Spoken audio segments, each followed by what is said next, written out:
Hello guys, today I'm going to tell you about that cloud token is good or not.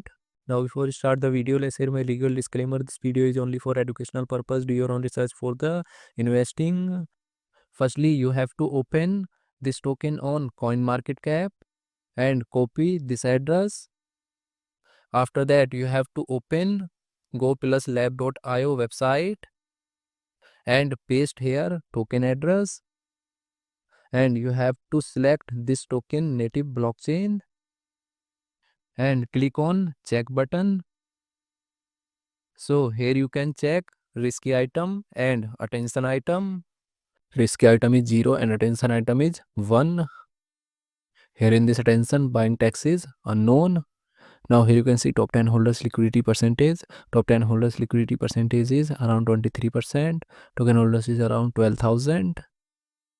And total supply is 99.98 billion cloud token.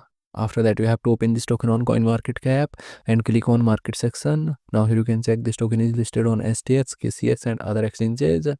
If I share my opinion with you, then this project up to 65% chances is that it is a legit or good project. So guys, don't take my opinion as a financial advice. Do your own research for the investing. Thanks for watching.